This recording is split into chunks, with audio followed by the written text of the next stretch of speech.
বিসমিল্লাহির রহমানির রহিম। আজকে আহ, সবাইকে শুভেচ্ছা জানাচ্ছি। চলন বিলের পরিবেশ দূষণ আহ, এই প্রসঙ্গকে সামনে নিয়ে মূলত চলন বিলের প্রাণ প্রকৃতির যে বিপর্যয় দেখা দিয়েছে, সেটার কারণ অনুসন্ধান করতে গিয়ে দেখা গেছে এটা আসলে পরিবেশ দূষণের কারণে চলন বিলের প্রাণ প্রকৃতির বিপর্যয় দেখা দিয়েছে। আমি এই চলন বিল সংক্রান্ত বিষয়ে এর আগে একাধিক লাইভ প্রোগ্রাম করেছি। আজকে আমরা আরেকটি নতুন লাইভ প্রোগ্রাম নিয়ে এসেছি। সেটি হচ্ছে যে চলন বিলের প্রাণ প্রকৃতির বিপর্যয়, পরিবেশ দূষণ, পরিপ্রেক্ষিত পরিবেশ দূষণ। তো আগের ভিডিওগুলোতেও আমি বলেছি চলন বিলের পরিস্থিতির কথা। মূলত বাংলাদেশের ভূপ্রকৃতির যে গঠন, সেই গঠন অনুযায়ী দেখলে আমরা দেখব বাংলাদেশের মধ্যভাগে, বিশেষত বর্তমানে বহমান যমুনা এবং পদ্মা নদীর মধ্যবর্তী স্থানে এই চলন বিলের অবস্থান। তো চলন বিলের যে এই যে বিল, যে চলন বিল বহু সংখ্যক বিলের সমষ্টি, মূলত বেশ বড় বড় বেশ কতগুলো বিলকে নিয়ে 14-15টি বিল নিয়ে এই চলন বিল গঠিত হয়েছে, ছোট বড় মিলে। গাজনার বিল, তারপর আমরা বলি বড় বিল, ইত্যাদি ইত্যাদি। আর চলন বিলের যে এই যে একসময় হয়তো এটি নিচু সমতল ভূমি ছিল, সেটা নদী প্রবাহের কারণে, বিশেষত চলন বিলের মধ্য দিয়ে এবং চলন বিলের চারপাশ ঘিরে একটা পরিসংখ্যানে দেখা গেছে প্রায় 90 থেকে 92টি বিল এর এই নদীর অববাহিকার মধ্যবর্তী স্থানে এবং এর মধ্য দিয়ে প্রবাহিত বেশ ছোট বড় মিলে, যেমন বরাল নদী, গুমনি নদী ইত্যাদি নদীগুলো দিয়েই প্রাণী প্রবাহের কারণে চলন বিলের সৃষ্টি।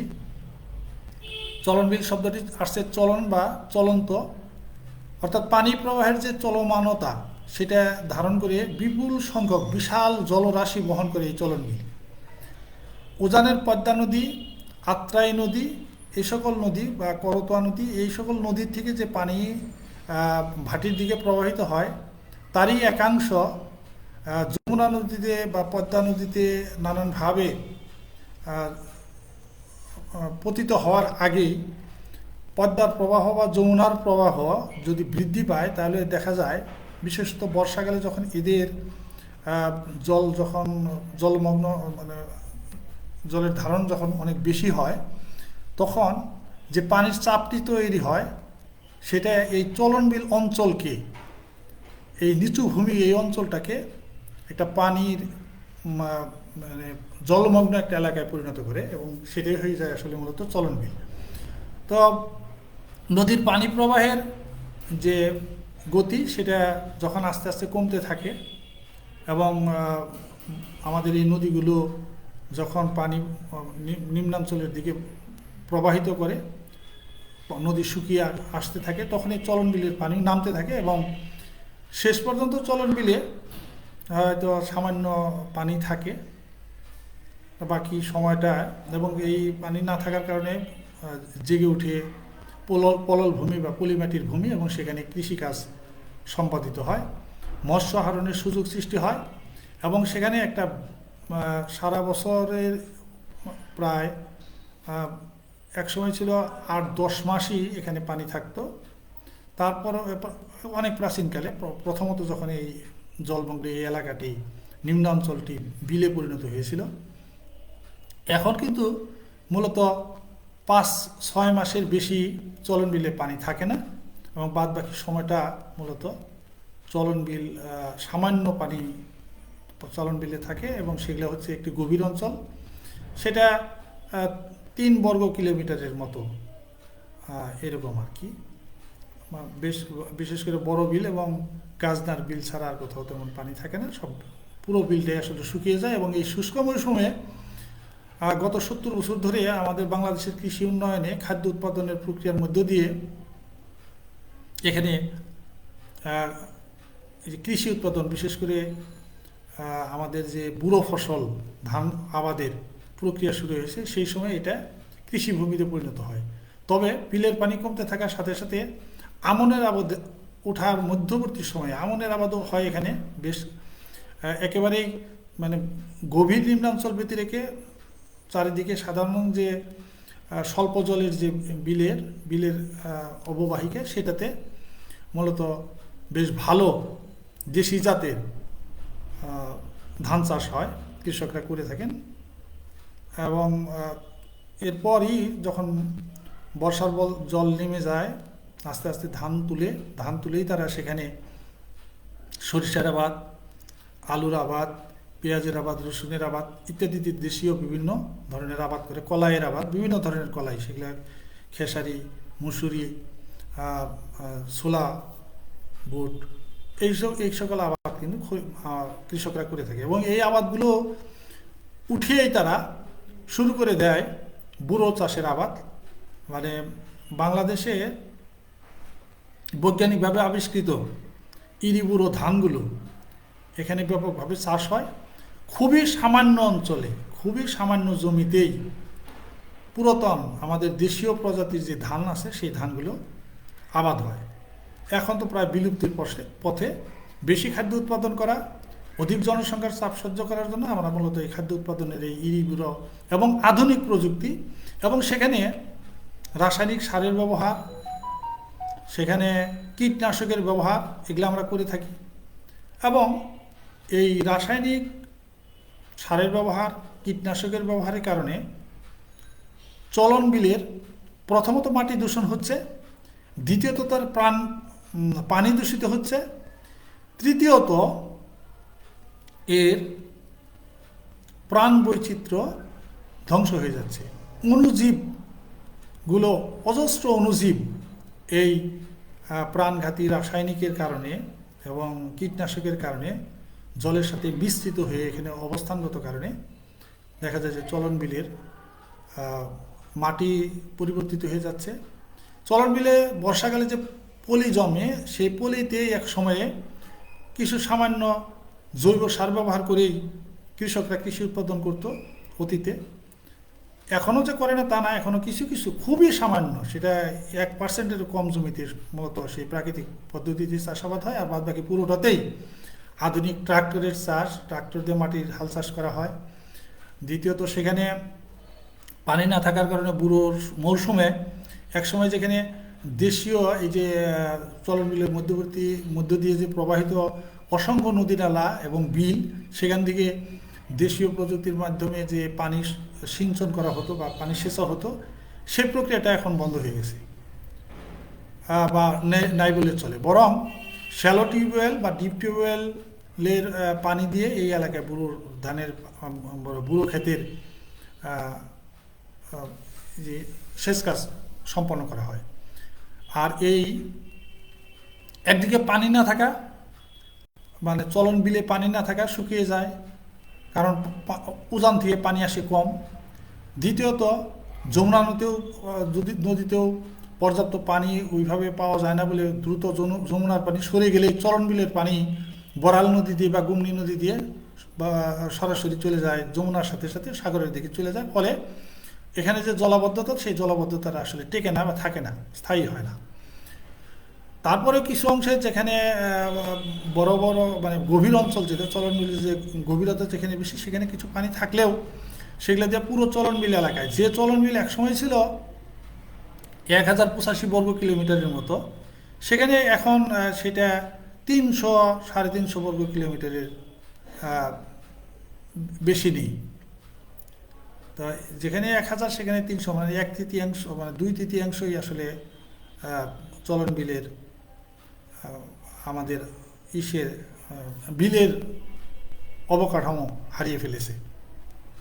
এবং পুরো চলন বিলে এখন আধুনিক পদ্ধতি দিয়ে, আধুনিক বীজ দিয়ে আমাদের কৃষকরা, সেই কারণে এই যে চলন বিলে যে আগে যে আমাদের সনাতন পদ্ধতিতে চাষাবাদ হতো এবং আমাদের দেশীয় যে সকল বীজ ব্যবহার করা হতো এই ফসল উৎপাদনের ক্ষেত্রে, সেটা সরষা হোক, তিল হোক, কলাই হোক, এগুলো কোনো কিছু আর ব্যবহার করে না।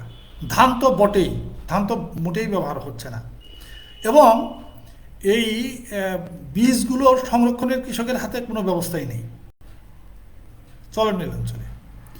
চলনবিল অঞ্চলে দেশীয় প্রজাতির চাষাবাদের চেয়ে অধিক ফসল উৎপাদন করার জন্য সেটা তিল কলাই হোক আর ধানই হোক, বা চলনবিল অঞ্চলে কিছু কিছু জমিতে একটু উঁচু ভূমিগুলোতে কিন্তু পাটের উৎপাদনও হয়, সেটা সামান্য হলেও হয়, কিন্তু সেটা আর নাই, এখন সেটা বন্ধ হয়ে গেছে, কমে গেছে, খুবই তীব্রভাবে কমে গেছে। যাই হোক, তো এই যে চলনবিলকে আমরা আধুনিক কৃষির আওতায় এনে আমরা প্রথমত প্রাকৃতিক কারণে এবং আমাদের উজানে পদ্মা নদীর এবং তার শাখা প্রশাখার বিভিন্ন নদীর মাধ্যমে এবং বৃষ্টির কারণে চারিদিক থেকে জল এসে যে নিম্নভূমি বা চলনবিলে পতিত হতো, সেই প্রক্রিয়াটা এখন প্রাকৃতিক প্রক্রিয়াটা আসলে বন্ধ হয়ে গেছে। এর মধ্য দিয়ে চলনবিল শুকিয়ে যাচ্ছে। চলনবিলে চাষাবাদের জন্য ভূগর্ভস্থ পানির উপর নির্ভরশীল হতে হচ্ছে, এবং চাষাবাদটা হচ্ছে আমরা আমরা যেটা বলি ল্যাবরেটরিতে বিভিন্ন প্রক্রিয়ায় উৎপাদিত বীজের মাধ্যমে, যেগুলা বাংলাদেশের বিনা বা ধানের ক্ষেত্রে ইরি ইন্টারন্যাশনাল রাইস রিসার্চ ইনস্টিটিউটের যে ধানের প্রজাতিগুলো সেগুলা, অথবা বাংলাদেশের কৃষি বিশ্ববিদ্যালয় এবং কৃষি ইনস্টিটিউট কর্তৃক যে ধানের প্রজাতি আবিষ্কৃত হয়েছে সেগুলোর মাধ্যমে আমরা এগুলো আবাদ করে থাকি। এবং পলি মাটির উপর এবং জৈব সারের উপর জোর না দিয়ে আমরা ইউরিয়া, ফসফেট, পটাশ বা ডিএপি সার, এই ধরনের নানান ধরনের সার ব্যবহার করি। ফলে সেই পলি আসলে আমাদের এই ফসল উৎপাদনের ক্ষেত্রে খুব গুরুত্বপূর্ণ ভূমিকা রাখে না, বা জৈব সারও এখানে খুব গুরুত্বপূর্ণ ভূমিকা রাখে না। অধিক ফসল উৎপাদন এবং কম সময় উৎপাদনের জন্য আমরা এইগুলো ব্যবহার করে থাকি। ফলে মাটি এবং মাটির সংশ্লিষ্ট যে জৈবিক প্রক্রিয়া আছে, মাটির যে খনিজ পদার্থগুলো মাটির মধ্যে থাকে সেগুলো ধ্বংস হয়ে যায়। এবং একই সাথে এটাও সত্য যে এই চলনবিল বাংলাদেশের প্রায় 3 কোটি 3.5 কোটি মানুষের মৎস্যের যে যোগান, সেই যোগান দিত। উত্তরবঙ্গের প্রায় পুরো এলাকার মৎস্যের যোগানদাতা ছিল এই চলনবিল, এবং চলনবিলের উপর সারা বাংলাদেশের মানুষ সুস্বাদু পানির, মিঠা পানির, দেশীয় প্রজাতির মৎস্য আহরণ করা, সংরক্ষণ করা, সেটার বিচরণ ক্ষেত্র, সেটার অভয়ারণ্য, এইটা ছিল এই চলনবিল। সেই চলনবিল, সেই দিনের চলনবিল আর এখন নেই। খুবই সামান্য কিছু বিলের গভীর অঞ্চলে দেশীয় 2-1 প্রজাতির মাছ পাওয়া যায়, সেটা বর্ষাকালের শেষেই আবার শেষ হয়ে যায়। তো বর্ষার পানিতে নানান কারণে অস্তিত্বের সংকটময় মুহূর্তে বেঁচে থাকা সামান্য দেশীয় প্রজাতির কিছু কিছু মাছ চলনবিলে পাওয়া গেলেও বাদবাকি মাছ এই যে আধুনিক কৃষি প্রযুক্তি প্রকৌশল ব্যবহার করা, মাটিতে রাসায়নিকের ব্যবহার করা, কীটনাশকের ব্যবহার করা, ভূগর্ভস্থ পানির ব্যবহার করার কারণে মাছগুলো যেভাবে এই একটা আর্দ্র মাটির একটা নিচে তারা কাদা মাটিতে যেভাবে তারা জীবনযাপন করে তারা বংশবিস্তারের জন্য, ভবিষ্যৎ বংশবিস্তারের জন্য তারা টিকে থাকার চেষ্টা করত, আমরা সব কিছু নষ্ট করে ফেলি এই পানি দিয়ে, সার দিয়ে, কীটনাশক দিয়ে। ফলে মাছগুলো মরে যাচ্ছে এই বিষক্রিয়ার ফলে, এবং ভূগর্ভস্থ পানির স্তর নিচে যাওয়ার কারণে মাছরাও আর একটা স্বাভাবিক মাটির নিচে আর থাকতে পারছে না। আর উপর দিকে তো কর্ষণ নানান ধরনের আমরা চালু রেখেছি, জবরদস্তিতে আমরা চালু রেখেছি। ফলে আমরা দেশীয় কই, শিং, মাগুর, লোন্দা, চাপিলা মাছ, ট্যাংরা মাছ, এই ধরনের অজস্র দেশীয় প্রজাতির মাছ যেখানে চলনবিলের অভয়ারণ্য ছিল।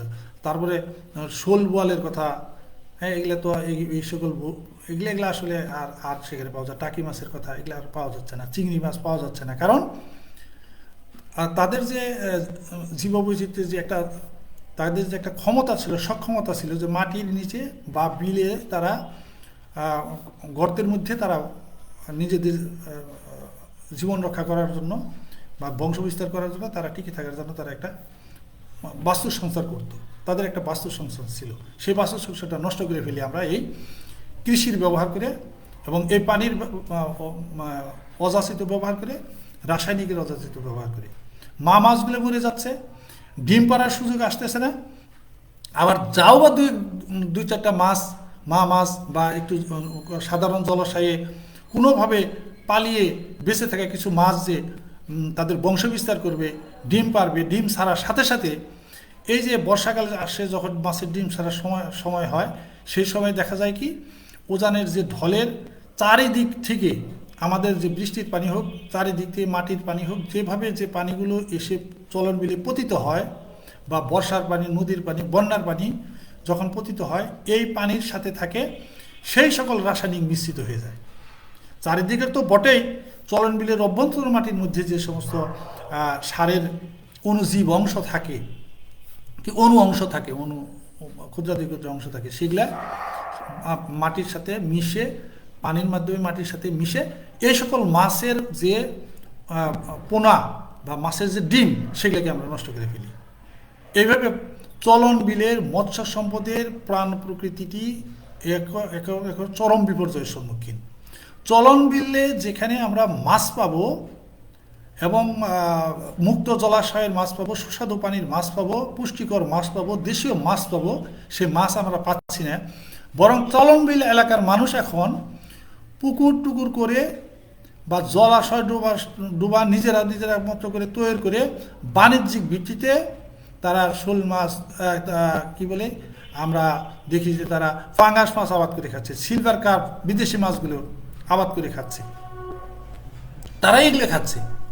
এখন তাদের কাছে জাতীয় মাছ বা তাদের দেশের দেশীয় মাছের স্বাদ চলন বিলের এলাকার মানুষ, চলন বিলের মধ্যে তারা অবস্থান করছে, তারা পাচ্ছে না। তাহলে চলন বিল সারা দেশের মানুষের মাছের যোগান দিব কীভাবে?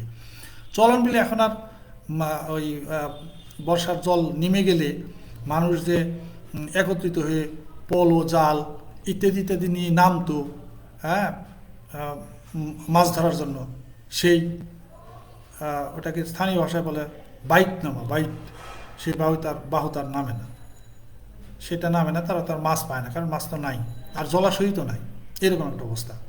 সেখানে এখন দেখা যাচ্ছে যে এই মুহূর্তে যদি চলন বিলে যাওয়া যায়, এই সময় এই অগ্রহায়ণ মাসের শেষে বা পুষ মাসের প্রথমে দেখা যাবে চলন বিল জুড়ে একবারে চলন বিল হলুদ পরি সেজে গেছে, সরিষার আবাদ হয়ে গেছে, সরিষাতে ফুল এসেছে, চারিদিকে শুধু হলুদ আর হলুদ। এবং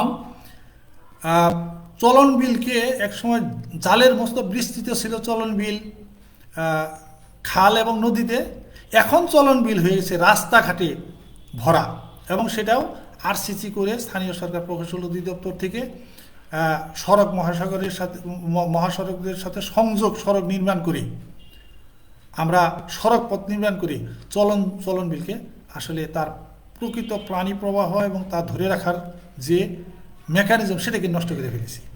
এবং একই অভিজ্ঞতা দেখা যাচ্ছে আমরা হাওড় অঞ্চলে, বিশেষ করে কিশোরগঞ্জ, সুনামগঞ্জ, কিশোরগঞ্জ এই এলাকার, হবিগঞ্জ এই এলাকার যে ময়মনসিংহের পূর্বাঞ্চলের যে হাওড় অঞ্চল আছে, সেই হাওড় অঞ্চলকে আমরাও কিন্তু এই বাঁধ দিয়েই ধ্বংস করেছি।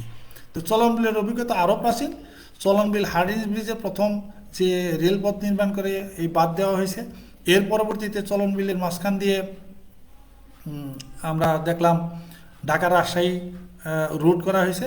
আর স্থানীয় সরকার প্রকৌশল অধিদপ্তর গত 25-30 বছর আগে থেকে শুরু করেছে এক উপজেলার সাথে আরেক উপজেলার সড়ক পথ নির্মাণ করতে গিয়ে, যে চলন বিলের একমাত্র বাহন ছিল নৌকা এবং পানিময় ছিল, সেটা কিন্তু এখন আর সেই অবস্থাতে নেই। এখন যে কোনো জায়গায়, যে কোনো গ্রামে মহল্লায় সব জায়গায় চলে যাওয়া যায় পাকা সড়ক দিয়ে, এবং সেই সড়কগুলো বিলের মাটি কেটে উঁচু বাঁধের মতো করে নির্মাণ করে দেওয়া হয়েছে। ফলে চলন বিল এখন বিশাল চলন বিল, সেটার মধ্য দিয়ে খালি রাস্তাঘাট ইত্যাদি ইত্যাদি নির্মিত হয়েছে, এবং নানানভাবে পানি সরিয়ে দিয়ে আধুনিক চাষাবাদের কীট কৌশল মানুষ এখন রপ্ত করে ফেলেছে। চারিদিক থেকে সংকুচিত হতে হতে চলন বিল এখন মৃত প্রায়। এবং চলন বিল শুধু নিজেই প্রাকৃতিকভাবে এই বিলটি, চলন্ত বিলটি বাংলাদেশের সবচেয়ে বড় বিল নামে খ্যাত। এই বিলটি এখন আর নাই ধরতে গেলে। একটা সাধারণ ভূমি, সাধারণ একটি সমতল ভূমিতে পরিণত হয়েছে, সামান্য জল ডুবা সহ সামান্য কয়েকটি নদী বেঁধে রেখে। এটার অবস্থা খুব খারাপ অবস্থা হয়ে গেছে। তো এখানে আমি চলন বিলের যেমন মাটির কথা বললাম, চলন বিলের অনুরূপ পানির দূষণের কথা বললাম, যে পানির দূষণ যখনই বর্ষা আসে, বৃষ্টি আসে, তখনই দেখা যাচ্ছে যে মাটিতে যে আমরা ফসল উৎপাদন করার জন্য যে সার, কীটনাশক, বীজ এগুলো ব্যবহার করছি, সেগুলা মিশ্রিত হয়ে পানিকে দূষণ করছে, এবং সেই পানিতে মৎস্য সম্পদ টিকে থাকতে পারছে না। এবং বহু সংখ্যক জলজ উদ্ভিদ, উপকারী অপকারী যাই হোক, সেগুলো ধ্বংস হয়ে গেছে। চলন বিলে তো পানাই পাওয়া যায় না এখন, খুব কম। পানার মতো একটা সাধারণ আইটেম সেই চলন বিলে নাই, যেখানে মাছেরা থাকবে, যেখানে মাছের ডিম থাকবে, ইত্যাদি ইত্যাদি, এরকম থাকার কথা। আছে শুকিয়ে কিন্তু মাছের ডিম থাকতে পারে, টিকে থাকতে পারে, সেটা কিন্তু থাকছে না। ফলে চলন বিলের মাটি দূষণ হচ্ছে, পানি দূষণ হচ্ছে, প্রাকৃতিক যে প্রাকৃতিকভাবে যে বিপর্যয়, সেটা আমরা দেখতেছি যে সেটাও তো আসছে। আমরা সেখানে আমাদের বাংলাদেশের যে পানির প্রবাহ, সেটা বিশেষ করে পদ্মার যে ফারাক্কা নির্মাণ, পদ্মার উজানে, গঙ্গা নদীতে ভারত উজানে বাদ দিয়ে আমাদের উজানের পানি প্রবাহ নষ্ট করার কারণে আমাদের সবগুলো নদী যথাযথভাবে শুষ্ক মৌসুমে পানি পাচ্ছি না। বর্ষাকালেও আমরা ফারাক্কা বাঁধ ছেড়ে দিয়ে পানি দিয়ে আমাদের এই ভাটির অঞ্চল ডুবে যায়, এবং খুব দ্রুত সেই পানি কোনো সময় দ্রুত এই পানি সরে যায়, বঙ্গোপসাগরে চলে যায়, আবার কোনো সময় সেটা এখানে একটা স্ট্যাগনেশন অবস্থা তৈরি করলে আমাদের কৃষি উৎপাদনের ক্ষেত্রে কিন্তু মারাত্মক এর প্রভাব পড়ে, নেতিবাচক প্রভাব পড়ে। তো যাই হোক, দেখা যাচ্ছে যে এই চলন বিলের পরিস্থিতিটা হচ্ছে এরকম যে এখানে পানি প্রবাহ না থাকা, এটার কারণে, যেমন ফারাক্কার কারণে এটা থাকে না। এখানে ক্রমাগত ওই পানি না থাকার কারণে এখানে ভূমি সংকুচিত হয়ে যাচ্ছে, বিলের ভূমিতে আসলে বসত বাড়ি তৈরি হয়ে যাচ্ছে, রাস্তাঘাট তৈরি হয়ে যাচ্ছে, ইত্যাদি ইত্যাদি, এর আয়তন কমে যাচ্ছে। কৃষি সম্প্রসারণের কারণেই মূলত এখানকার প্রাণ প্রকৃতিটা ধ্বংস হয়ে যাচ্ছে, যেটা আমরা আমাদের দেশীয় কৃত কৌশল বা কৃষি কৌশল আমরা এখানে প্রয়োগ করতে পারছি না, এবং জৈব সার ব্যবহার না করে রাসায়নিক সার, কীটনাশক ব্যবহার করতে যাচ্ছি। এখানকার ভূগর্ভস্থ পানির স্তর ক্রমাগত নিচে নেমে যায়, ফলে আমরা ভূগর্ভস্থ পানি তুলে শ্যালো টিউবওয়েল, ডিপ টিউবওয়েলের মাধ্যমে এখানকার আবাদ করি, যার মাধ্যমে ভূগর্ভস্থ যে পানির সাথে বিষাক্ত পদার্থ আর্সেনিক, সেটাও যেমন উঠে আসতেছে, সেটা ভূগর্ভস্থ জায়গাতে চলে আসতেছে, পানির সাথে আয়রন উঠে আসতেছে, ফলে মাটি তার স্বাস্থ্য হারাচ্ছে। এবং এই সাথে সাথে আমরা যে এখানে যে লুপ্ত হয়ে থাকা নিজেদের বাস্তুসংস্থানগত কারণে মাছের যে আবাসস্থলগুলো আছে, সেগুলো এই বিষক্রিয়ার ফলে, মাটির বিষক্রিয়া এবং রাসায়নিক পদার্থ, কীটনাশকের বিষক্রিয়ার ফলে এগুলা মারা যাচ্ছে, ধ্বংস হয়ে যাচ্ছে, এবং তাদের বিলুপ্ত হয়ে যাচ্ছে। শুধু কি তাই, আমরা এই যে দেখলাম উদ্ভিদের যে চলন বিলের যে বহু সংখ্যক নানান ধরনের যে জলজ উদ্ভিদ ছিল, সেই উদ্ভিদগুলো তাদের অস্তিত্ব হারিয়ে ফেলেছে। আচ্ছা, ওই যে আমি একটা বলছি, পানার কথা বলছি, বিভিন্ন প্রজাতির পানার কথা বলছি, হিজল গাছের কথা বলছি, আমাদের বিভিন্ন ধরনের শেওলা প্রকৃতির গাছ বলছি, বিভিন্ন লতা পাতার কথা বলছি, আমাদের কলমি শাকের মতো যে প্রাকৃতিকভাবে জন্মানো যে উদ্ভিদগুলো আছে, সেগুলার কথা বলছি, হোগলা গাছের কথা বলতে পারি। এইগুলা সব নষ্ট হয়ে গেছে, এগুলার নাই। এগুলা সাফ সুফ করে, পরিষ্কার পরিচ্ছন্ন করে আমরা কৃষি আবাদের জন্য এগুলো আমরা ধ্বংস করে ফেলতেছি। কিন্তু এর যে মিথস্ক্রিয়া, প্রাকৃতিকভাবে যে মিথস্ক্রিয়া, এই মিথস্ক্রিয়ার মধ্য দিয়ে কিন্তু চলন বিল টিকেছিল আবহমান কাল থেকে। কিন্তু আমরা গত 70 বছর বা 80 বছর বা তার চেয়ে একটু কম, 50-60 বছর ধরে আধুনিক কৌশলের মাধ্যমে এটা সব ধ্বংস করে ফেলছি। চলন বিলের অভ্যন্তরে এখন কিছু সংখ্যক ডুবা নালা ব্যতিরেকে আর সবই তো ভরাট হয়ে গেছে। নানানভাবে আমরা জমি, চলন বিলের জমি আর সরকারি জমি নেই। এখন দেখা যাচ্ছে যে নানানভাবে সেগুলা বিভিন্ন যোদ্ধারদের হাতে চলে গেছে। এখন এখানে এই যে জল, এই জলের যে জাল যার জলা তার, সেই ধরনের নীতিও এখানে কোনো প্রয়োগ করা সম্ভব হচ্ছে না। মানুষ এখানে কোনোভাবেই মুক্ত জলাশয়ের মৎস্য আহরণের যে স্বাভাবিক উদার নীতি, স্বাভাবিক নীতি, সবাই মৎস্য ধরতে পারবে বিল থেকে, সরকারি বিল থেকে, খাস বিল থেকে, সেই ধরনের পরিস্থিতি এখন আর মোটেই নেই। এখানে বরং বিভিন্নভাবে কৃত্রিম উপায়ে মৎস্য চাষ করা হচ্ছে, এবং সেই মৎস্য দেশীয় প্রজাতির, আমাদের এই দেশীয় মানুষের যে সমস্ত মাছ, যে মাছগুলোর কথা বললাম সেগুলো নয়। প্রায় 112টি প্রজাতির মাছের কথা চলনবিল অঞ্চলে পাওয়া যেত। সেখানে 5-7টি মাছের প্রজাতি টিকে থাকলেও সেগুলোও এখন বিপর্যয়ের মুখে পড়েছে। ফলে পাঙ্গাস হয়ে গেছে, কৃত্রিমভাবে উৎপাদিত পাঙ্গাস সিলভার কাপ হয়ে গেছে চলনবিল অঞ্চলের, বা রুই কাতলা মাছগুলো হয়ে গেছে যেগুলো চাষের, সেগুলোই হয়ে গেছে এখন চলনবিল অঞ্চলের মাছ, আবাদি মাছ। এবং আসলে দেশীয় এই মাছগুলো আর কখনোই কোনো দিন এই অঞ্চলে পাওয়া যাবে কিনা এ নিয়ে অনেক বয়স্ক মানুষ তো বটেই, যুব সমাজের একাংশও কিন্তু খুব শঙ্কিত। আমি সম্প্রতি সময়ে চলনবিল মিউজিয়াম, গুরুদাসপুর, নাটোর, সেখানে ভ্রমণ করেছি। আমি ফরিদপুর গেছি, চাটমোহর গেছি, ভাঙ্গুরা গেছি। যেটা চলনবিলের মূল অঞ্চল সেটা হচ্ছে মূলত নাটোর জেলার সিংড়া এবং সিংড়া উপজেলা এবং কি গুরুদাসপুর উপজেলা, সেখান থেকে উত্তর অঞ্চলে, সেখান থেকে শুরু হয়ে গেছে। এরপরে আসছে উল্লাপাড়ার পশ্চিমাংশ, শাহজাদপুর উপজেলার পশ্চিমাংশ, তারপর পাবনার উত্তর পশ্চিমাংশের উপজেলা, যেমন সেটা হচ্ছে চাটমোহর, ভাঙ্গুরা, ফরিদপুর, এবং আমরা বলি কি সুজানগরের মানে গাজনার বিলটা সুজানগরে অবস্থিত। এইগুলো এই যে জায়গাগুলো চলন বিলের বিখ্যাত এরিয়াগুলো, এতে 10-12টি উপজেলায় বিস্তৃত, সুবিস্তৃত। এগুলো কিন্তু আমরা দেখছি যে একেবারেই মানে চলন বিলের তার যে ঐতিহ্য ধরে রাখার মতো পরিস্থিতি তারা সেগুলো নেই, যা এক সময় ছিল বলে আমরা জানি। তো যাই হোক, তাহলে এইভাবে আমরা চলনবিলের প্রাণ প্রকৃতি ধ্বংস করে ফেলতেছি, এবং এটা এখন বর্তমানে বিপর্যয়ের মুখে। এবং এই চলনবিলের এই পরিবেশ দূষণের কারণেই এখানকার প্রাণ প্রকৃতির বিপর্যয় হয়েছে। চলনবিল নিয়ে চিন্তা ভাবনা চলছে। আমি যতটুকু খবর পেয়েছি তাতে দেখা যাচ্ছে যে চলনবিল নিয়ে হয়তো বিভিন্ন এখানকার প্রাণ প্রকৃতি এবং পরিবেশ জীববৈচিত্র্য সংরক্ষণের জন্য সরকারি পক্ষ থেকে হয়তো অনেক উদ্যোগ নেওয়া হবে। কিন্তু এ নিয়ে ব্যাপক স্টাডি করা ব্যতিরেকে, ব্যাপক গবেষণা করা ব্যতিরেকে কিন্তু এখানে চলনবিলের প্রাণ প্রকৃতির সুরক্ষা করা কিন্তু যত তাড়াতাড়ি ধ্বংস হয়েছে তত তাড়াতাড়ি এটা পুনরুদ্ধার করা সম্ভব হবে না। এর মৎস্য সম্পদ পুনরুদ্ধার করার প্রয়োজন, এর কৃষি যে প্রাকৃতিক কৃষির যে পদ্ধতি সেটা সংরক্ষণ করার প্রয়োজন।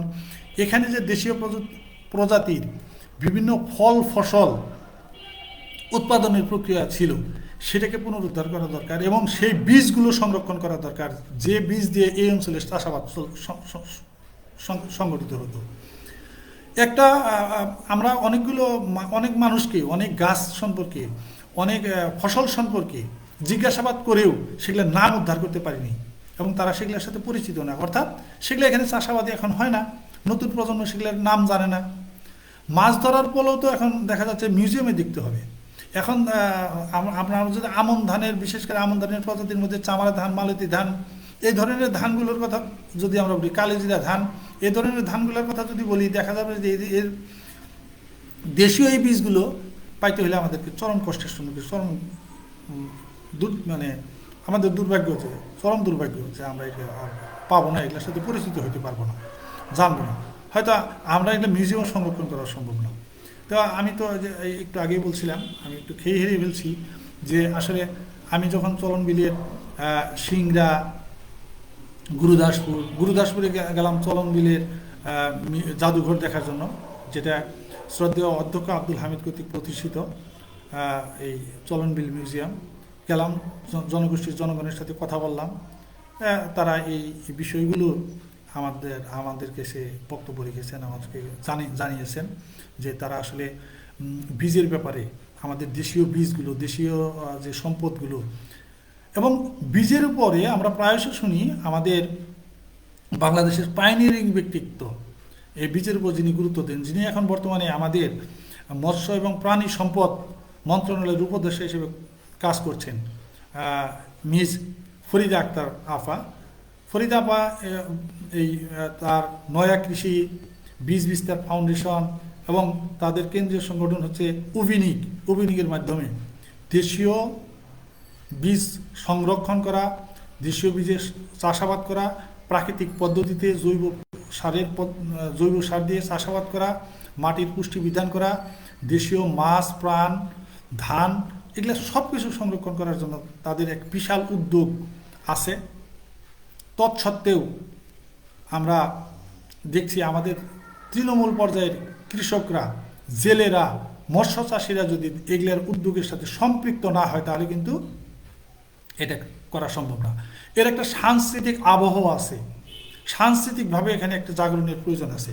সাংস্কৃতিক জাগরণ যদি না ঘটে, তারা গানে, তাদের প্রাণে, তাদের কি যে কুটির শিল্পে, তাদের প্রাত্যহিক দৈনন্দিন জীবনযাপনে যদি আমাদের এই সকল জিনিসগুলোর ব্যবহার করার প্রয়োজনীয়তার কথা যদি তুলে না ধরা হয়, তারা গান গাক, তারা জারি গাক, তারা শাড়ি গান গাক, তারা চিত্ত বিনোদনের যে অনুষ্ঠানই করুক, নাটক করুক, যাত্রাপালা করুক, এইগুলা সব কিছুর মধ্য দিয়ে চলন বিলের ঐতিহ্য যদি তারা তুলে ধরতে না পারে, চলন বিলের আদি এবং অকৃত্রিম সত্তাকে যদি তারা ধারণ করে তুলে ধরতে না পারে, তাহলে চলন বিলের শুধুমাত্র বিশেষ বিশেষ প্রকল্প নিলেই কিন্তু হবে না।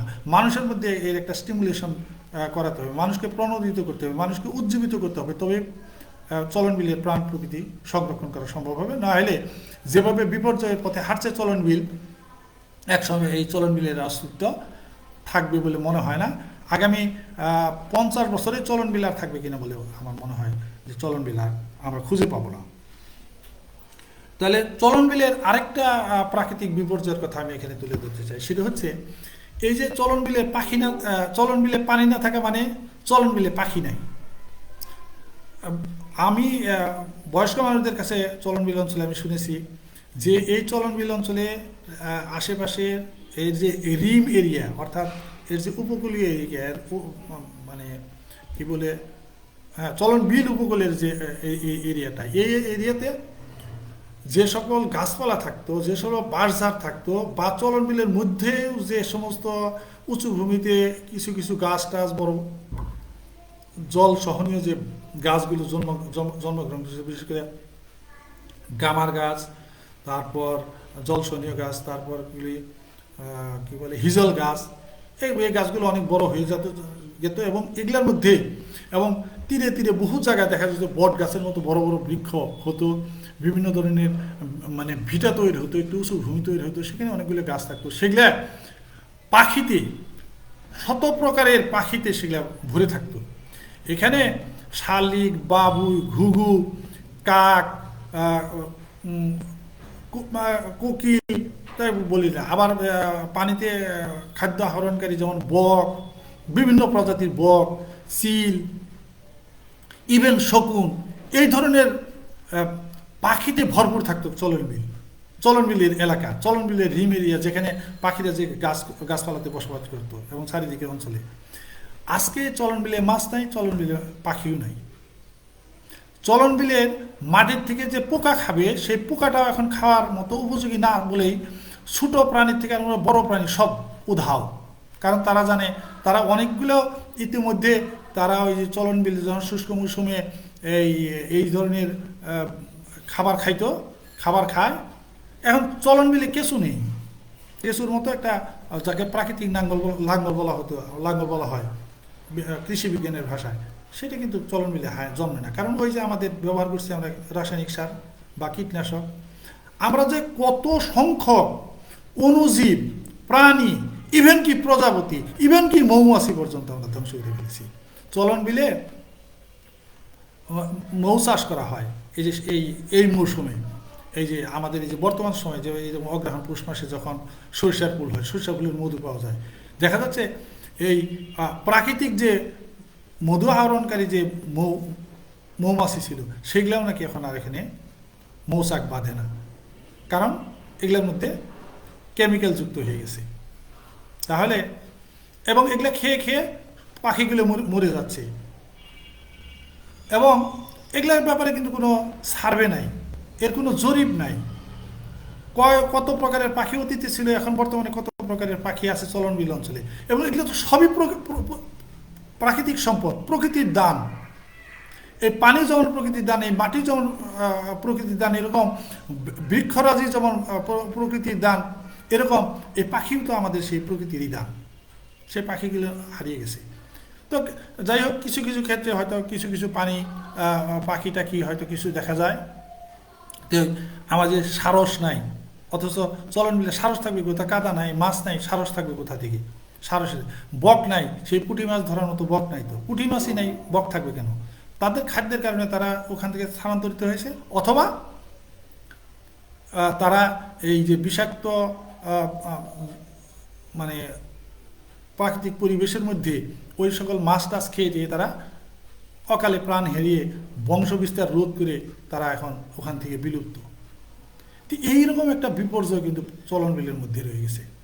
চলনবিল নিয়ে আসলে কম্প্রিহেন্সিভ প্ল্যান নিতে হবে, একটা হলিস্টিক অ্যাপ্রোচে এখানে অগ্রসর হতে হবে চলনবিলকে সুরক্ষা করতে হলে। এবং তার প্রধান উপাদান হচ্ছে মানুষ এবং মানুষের চিন্তা, মানুষের সাংস্কৃতিক জাগরণ, না হলে চলনবিলকে রক্ষা করা সম্ভব হবে না। এবং একই সাথে এর আগেও বলছি, আবারও বলছি, চলনবিলে বাংলাদেশের যে প্রাকৃতিক মানে বাংলাদেশের যে মূল আমাদের যে প্রজাতিগুলো আছে, ধানের প্রজাতি, ফল ফসলের যে প্রজাতিগুলো, সেগুলোর চাষাবাদকে ব্যাপকভাবে বৃদ্ধি করাতে হবে এবং জৈব সারের ব্যবহার করতে হবে। এখানে বীজের উপর এখন তো টোটাল কৃষক সমাজ, চলনবিলের টোটাল কৃষক সমাজ মৎস্য সম্পদের জন্য তারা নির্ভরশীল হচ্ছে ওই মাছের পোনা যারা উৎপাদন করে বিভিন্ন কোম্পানি তাদের কাছে। তারা তাদের গরুর গোবর দিয়ে তারা ক্ষেতের সার না বানিয়ে তারা জ্বালানি তৈরি করে,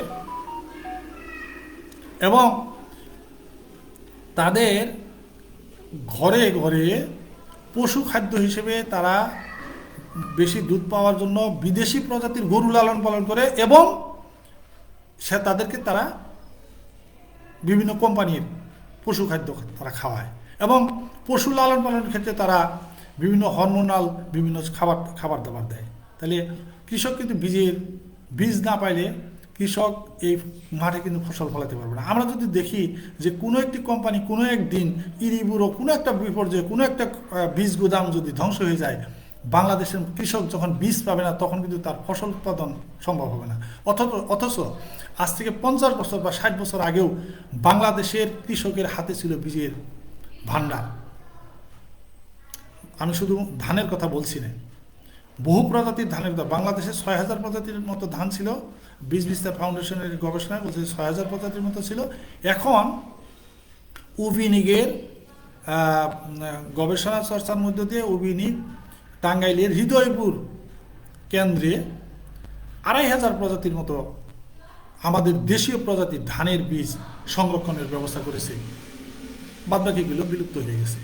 এবং টাঙ্গাইলের কৃষকরা কিন্তু এই সকল বীজ নিয়ে তারা বীজ গ্রহণ নেয়, তারা সেগুলা চাষ করে, চাষের পরে আবার সমপরিমাণ বীজ তারা সেখানে এই বীজ ভাণ্ডারে বা বীজ গুদামে দিয়ে যায় দেশীয়। এভাবে তারা এখানে একটি বীজ সংরক্ষণের ব্যবস্থা করা হয়েছে। অর্থাৎ কৃষককে বীজের উপর সার্বভৌমত্ব প্রদান না করা হলে, কৃষককে প্রাকৃতিক পদ্ধতিতে কৃষিকাজ করা এবং কৃষি উৎপাদন বৃদ্ধি করার জন্য মন মানসিকভাবে ট্রেন্ড আপ না করতে পারলে বাংলাদেশ যে কৃষি উৎপাদন ব্যবস্থা আছে সেই কৃষি উৎপাদন ব্যবস্থা ধ্বংস হয়ে যাবে। এবং আমরা এই যে আমদানি, ইতিমধ্যে খাদ্য যেমন আমদানি নির্ভর হয়ে পড়েছি, এত উৎপাদন করা সত্ত্বেও আমরা ভবিষ্যতে দেখা যাচ্ছে যে এই আমদানি নির্ভর বীজের কারণে বাংলাদেশে যে বিপর্যয়ের সম্মুখীন হবে ভবিষ্যতে, সেটা খুবই আশঙ্কাজনক।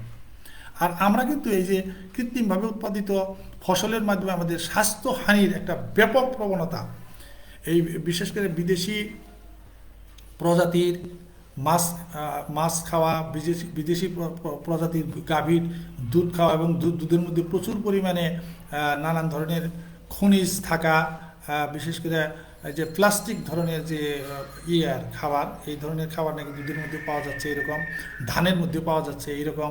আর আরেকটা বিষয় তো আছে যে আর্সেনিকের ব্যাপার, আর্সেনিকের দূষণ তো আছেই, সেটা থাকা, এগুলো সব কিছু মিলে আমাদের একটা আত্মঘাতী একটা প্রবণতার দিকে আমরা আমাদের জীবনকে ঠেলে দিয়েছি, এবং সেটা সর্বাগ্রে প্রতিফলিত হয়েছে।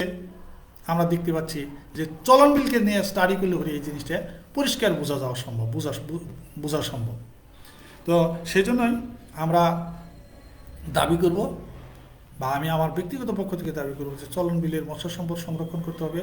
চলন বিলের কৃষির যে উপকরণ উপাদান আছে সেগুলোর উপরে কৃষকের অধিকার প্রতিষ্ঠা করা অত্যন্ত জরুরি, এবং চলন বিলের জল এবং জলাধার সংরক্ষণ করা অত্যন্ত প্রয়োজন, এবং সেখানে আমাদের একটা সমন্বিত পরিকল্পনার মাধ্যমে কোনো একটা বিশেষ পরিকল্পনার বিশেষ একটি অংশের উৎপাদন বৃদ্ধি করলে চলবে না, বা কোনো একটি বিষয় সংরক্ষণ করলে চলবে না। এখানে পশু পাখি থেকে আরম্ভ করে বীজ সংরক্ষণ করতে হবে, মাটি সংরক্ষণ করতে হবে, এখানকার জল সংরক্ষণ, ভালো পানি সংরক্ষণের জন্য ব্যবস্থা করতে হবে, এবং পরিবেশ দূষণ এখানে রোধ করতে হবে। তার একমাত্র উপায় হচ্ছে পুরো টোটাল বিষয়টাকে আমরা এক বাক্যে বলতে পারি যে এখানকার পরিবেশ দূষণ অবশ্যই রোধ করতে হবে, এবং সে ব্যাপারে সরকারি উদ্যোগের পাশাপাশি প্রত্যেকটা ঘরে ঘরে প্রত্যেকটা শিশুকে শেখাতে হবে পরিবেশ কী, এবং পরিবেশ কীভাবে দূষিত হচ্ছে, কীভাবে আমাদের সেটা জীবনকে বিপর্যয়কর পরিস্থিতির দিকে ঠেলে দিচ্ছে, এবং তারাই স্থানীয়ভাবে উদ্যোগ গ্রহণ করে তারা তাদের বীজ সংরক্ষণ করবে, তারা তাদের মাছ সংরক্ষণ করবে, তাদের মাটি সংরক্ষণ করবে, তারা তাদের পরিবেশ সংরক্ষণ করবে। এবং আমরা সেই প্রাচীনকালের বা বহুদিন আগের যে বাংলাদেশ, সুজলা সুফলা শস্য শ্যামলার যে বাংলাদেশ, সেটা সেই ধরনের সুন্দর একটি বাংলাদেশ নির্মাণের স্বপ্ন দেখতেই পারি, এবং সেই আশাবাদ ব্যক্ত করে চলন বিলকে বিশেষ কেন্দ্রবিন্দুতে রেখে সারা বাংলাদেশেই এই ক্ষেত্রে এই আলোচনা প্রযোজ্য, তবে চলন বিলকে কেন্দ্রবিন্দুতে রেখে আমি যে আলোচনা উপস্থাপন করলাম, এখানে অনেক তথ্যগত ত্রুটি আছে, হয়তো দ্বিরুক্তি, বারবার একই কথা বলেছি এরকম কোনো ত্রুটি আছে। সব কিছু ত্রুটিকে ক্ষমাসুন্দর দৃষ্টিতে দেখে আমাদের এই চলন বিল কেন্দ্রিক বিভিন্ন পরিকল্পনা কার্যক্রম, এগুলোর প্রতি সবাইকে সচেতন থাকার, এবং এই ব্যাপারে মৎস্য প্রাণী সম্পদ মন্ত্রণালয়, পরিবেশ বন জলবায়ু পরিবর্তন সংক্রান্ত মন্ত্রণালয়, পানি সম্পদ মন্ত্রণালয়কে সম্পৃক্ত হয়ে অর্থ মন্ত্রণালয় এবং পরিকল্পনা মন্ত্রণালয় সুপরিকল্পিতভাবে এটার উন্নয়নের জন্য এবং মানুষের জন্য, প্রাণ প্রকৃতির জন্য, এই অবস্থার উন্নতির জন্য দ্রুত পদক্ষেপ গ্রহণ করার উদাত্ত আহ্বান জানিয়ে আজকে এই পত্রিকা আমার ব্যক্তিগত বক্তব্য যে লাইভ প্রোগ্রাম করলাম এটা এখানেই শেষ করছি। সবাইকে আমার পক্ষ থেকে শুভেচ্ছা জানাচ্ছি, ধন্যবাদ জানাচ্ছি কষ্ট করে আমার এই লাইভ প্রোগ্রামটা দেখার জন্য বা এটার সাথে যুক্ত থাকার জন্য। ভবিষ্যতে আবার হয়তো এই চলন বিল নিয়ে কথা বলবো, সেটা শোনারও যদি সম্ভব হয় সবাইকে আহ্বান জানাবো। তো পরিশেষে সবার শুভকামনা জানিয়ে সবার মঙ্গল কামনা করি, আল্লাহ সবাইকে আমাদের দেশকে, আমাদের পরিবেশকে সুরক্ষা করার আমাদেরকে শক্তি দান করুক, এই আহ্বান জানিয়ে আজকের বক্তব্য এখানে শেষ করছি। সবাই ভালো থাকুন, সুস্থ থাকুন, আমার ভালোবাসা নিন। আসসালামু আলাইকুম।